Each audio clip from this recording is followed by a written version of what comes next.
So I get asked a lot, right? So I play video games essentially for a living. I play Football Manager for a living. There's probably less than 5 people in the world that do that. The question that comes in all the time, do you get sick of playing the game? And this isn't just a me thing, and particularly with Football Manager, I think there are a lot of people that play it a lot and don't actually end up having a lot of fun while they're playing it. So we're going to talk about, do I burn out on it? What's it like to play a video game as your job? And how can you actually enjoy playing Football Manager or whatever video game you're super into, but you might not be enjoying playing at the moment? Because having done this now for almost 2 years, I've got the tips and tricks. That's what we do here, right? The tips and tricks. All right, there's an ad for this. I'm aware that this is a shorter video topic when I wrote it down. Go pull that up. A special viewer. Just so you know, the story that you are about to hear, the names and locations are blurred out so that the family involved in the story has privacy. And that's after talking to the family involved in the story. Okay.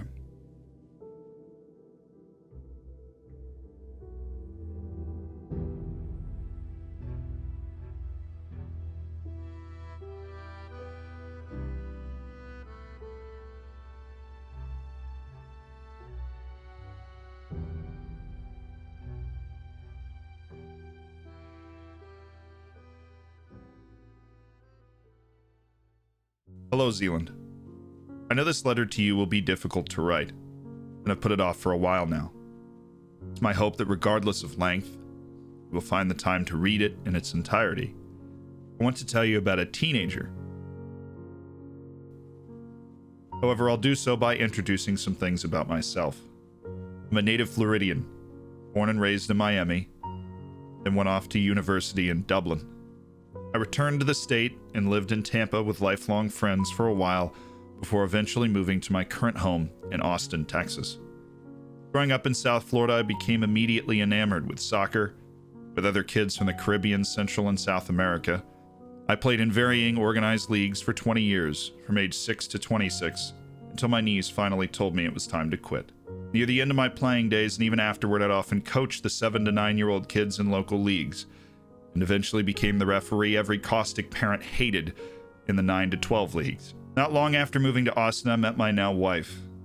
Truth be told, there was no reason for me to date her. She had a good career, she wasn't heavily tattooed or pierced, she was responsible with her money, had her own car, didn't have mommy issues, daddy issues, came from a loving family, didn't think the world owed her anything, is buoyant and bubbly, is honest to a fault and didn't need to be fixed or rescued. In short, my punk goth, cynical had no reason to date her. Yet I broke from my traditional toxic romances and dated her anyway. Turns out I was the overeducated bad boy she's always wanted, and we've been hopelessly stupid in love for 14 years. I first met my nephew when he was 3.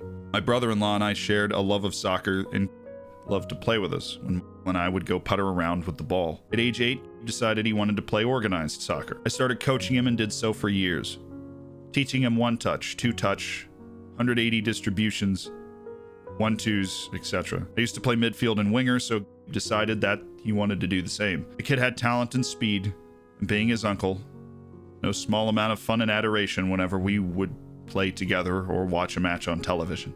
He asked what number I played, and I told him I had number 20 from age 14 until I stopped playing. And the only way an 8-year-old could, he precociously and insistently demanded from that point forward to play the number 20 jersey and position midfield with every team on which he ever played. This kid really thought the sun rose and set with me.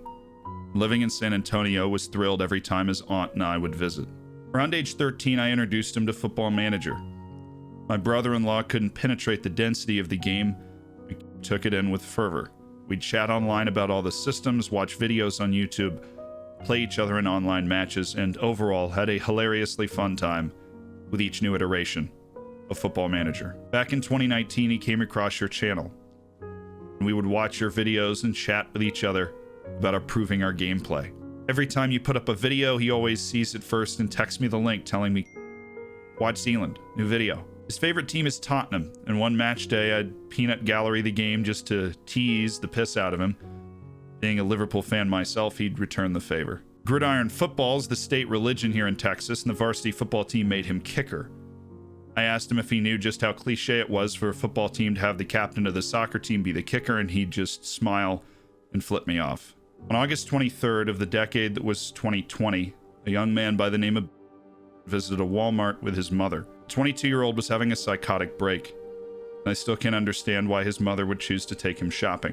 He went to the kitchenware aisle, unpackaged a butcher knife, and standing nearby, looking at chips in a food aisle, was the first person encountered. He stabbed 3 times and bled to death in a matter of minutes. He was 17. Devastation seems an almost anemic word for what we felt as a family. My brother-in-law and his wife disintegrated into disbelief in the abyss of loss. For myself and my wife, our hearts dropped at terminal velocity. A week after his murder, a thought struck me and I called his coach. I've seen athletic departments retire a number after a tragedy, and I had something I needed to say about it.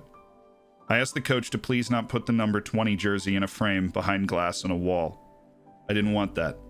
I wanted whoever wore the number to associate it with a win, not a loss. What came next drove me to weep, as I am almost on the verge of doing now as I write this letter. His coach told me that he would talk about me to him and his other teammates. As captain, he would relay a piece of advice I gave him a couple years ago. Your attention is a currency. Spend it wisely. But when you're on the pitch, empty the bank. A lot of what you've learned is to look, but it's vital that you listen. Listen to the ball. It will tell you where it needs to go, how hard and how fast. Listen to your squad. They will tell you where, how hard, and how fast. Listen to your coaches. They will tell you where, how hard, and how fast. You can't just use your eyes and muscles. Use your ears, and you'll hear the rhythm and the music of the game. Do that and you'll understand why it's called the most beautiful game. When his coach told me that Gabe telling him that I said was the best piece of coaching advice he'd ever encountered, I broke into tears. I knew he listened to me and looked up to me, but until that moment, I had no way to know how deeply he had held on to it. The coach told the squad about my phone call, and the boys drafted a letter of their own with the same message. They all signed it and asked the coach to deliver it along with his own request to not retire the number. The number 20 will be worn during the 2021-2022 season, and there will be a lot of pressure on whoever wears it to live up to the love of the game it brought to the pitch. It's difficult for me to load up and play Football Manager, but I still do. I still watch your videos and think about what he might say or how he might laugh along. This letter seems too maudlin or grim. Please know that it is far from my intent. Instead, I think it is a beautiful thing that you have the opportunity to read about an avid viewer and fan that you never knew. Keep being wonderful. From the bottom of my heart, thank you for helping create memories within me, but loving your channel. With all best regards.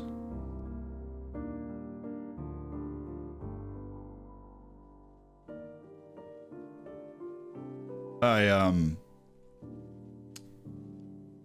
just got that email, which I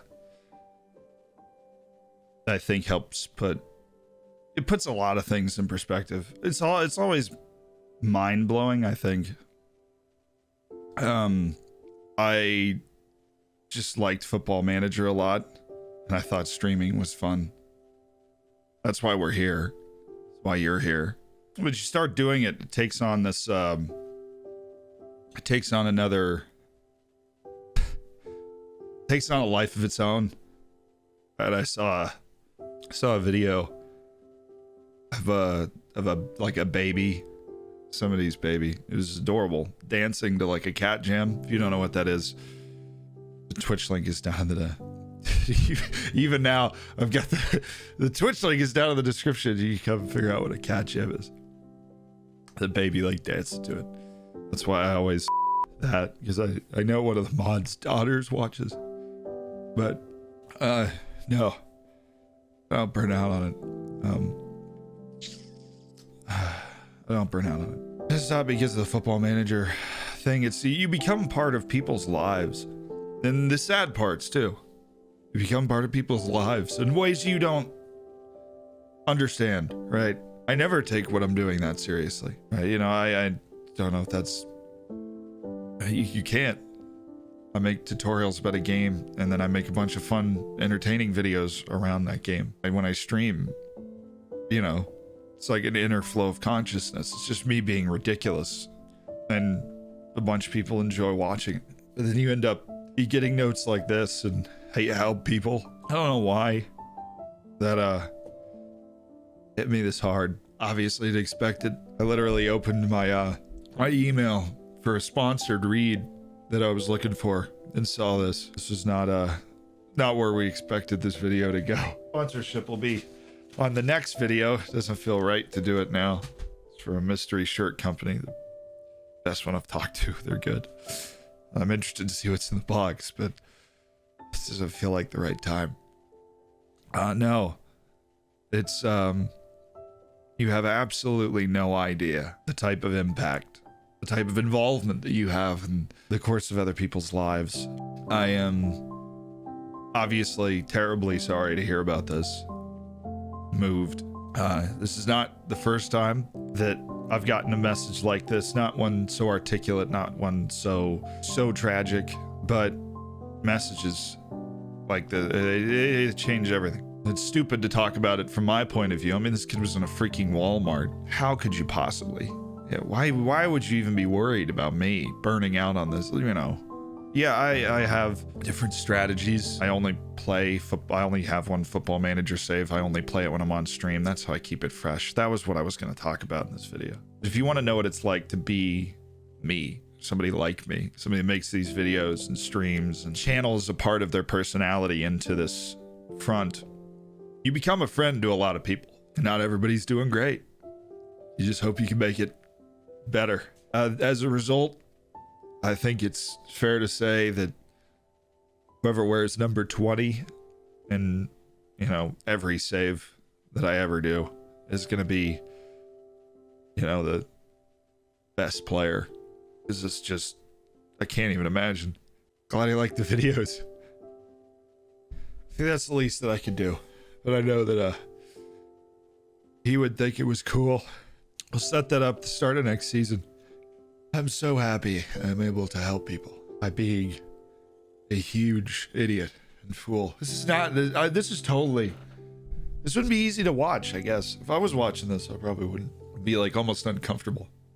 That literally some sort of divine intervention or something. I was just opening this to read, to get to the sponsorship read, and I found this and needed to talk about it. Turn this from, you know, how do you not burn out, to what is it like to do this? That's basically, that's it. That's what it's like. You get a lot of highs, you get a lot of lows for the people around you, the, you know, torrent of DMs you get every day that you can't possibly read all of them and respond to them, but there's always this sort of thing hidden in there.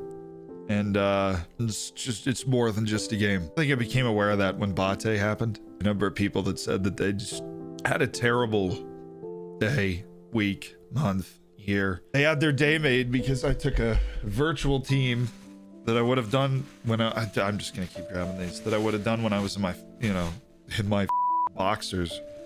Either way, and we went and won a trophy that isn't real, and that was just the moment that made it all better. It's pretty incredible. And that's why, you know, you always push yourself to do better. That's why, that's the real pressure, right? That's the real pressure.